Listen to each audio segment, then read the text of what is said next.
कृषि आम अर्थनीतिर मूलभित्ति। कृषि और कृषकर उन्नति रे आम राज्यर उन्नति साधारणतः भाव कृषि उपर ही निर्भर करिथाय। कृषि शिल्प अन्य क्षेत्र में उन्नति हेले आम राज्यर सामग्रिक उन्नति हेब और आम सरकार संकल्प समृद्ध ओडिशा 2036 यह सिद्धि रे परिणत हो पारिबो। बंधुगण, आम सरकार आसिबा परे राज्य में कृषि क्षेत्र एक बड़ परिवर्तन देखुछ।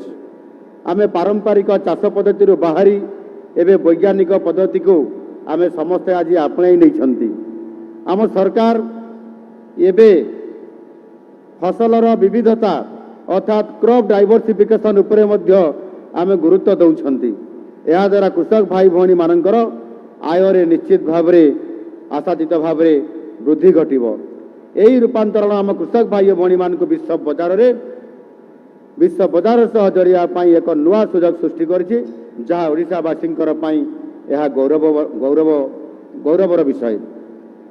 किंतु आमको एतिक अटकिबार नहीं। आगामी दशंधि होउछि संकल्पर दशंधि। आगामी 10 वर्ष होउछि आम पाई एक संकल्पर ये दशंधि। आम सरकार चाषीर आय वृद्धि करने सह ताकू एक स्थायी जीविका प्रदान करने प्रतिश्रुतिबद्ध। आज पवित्र उत्सव से ही नूतन विकास यात्रा पाई एक शुभारंभ बोली मोर दृढ़ ये विश्वास। मु कहवाई चाहे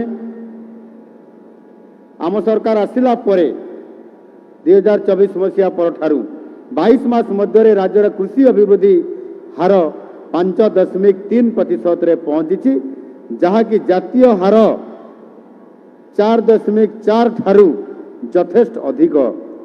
यह आम सरकार सठिक नीति चाषी भाई भणी मान प्रति रही प्रतिबद्धतार आम सरकार लोकंर सरकार ये हूँ तार निच्छुक प्रमाण। आम सरकार केवल कथा देनी काम करी देखैछि। तेणु लोके कहउछन्ति आम सरकार होउछि कथा देई कथा रखिबा सरकार।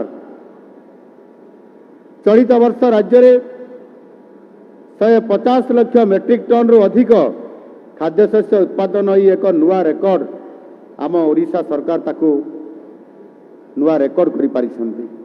एही उल्लेखनीय सफलता पर मु राज्यर प्रत्येक कृषकों को मु साधुवाद जनाउछि।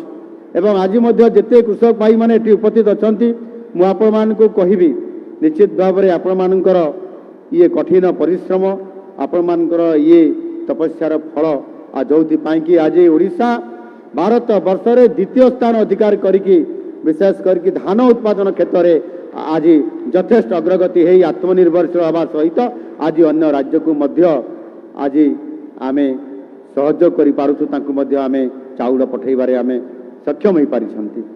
आज चाषीर दरकार हबो आपंकर बिहन, आज दरकार हबो सार, आउ सेथि पाई ठीक समय रे आज आम सरकार आपण मानकर पाखको ये आर्थिक सहायता डीबीटी माध्यम रे आपंकर अकाउंट को आज पठेई देले।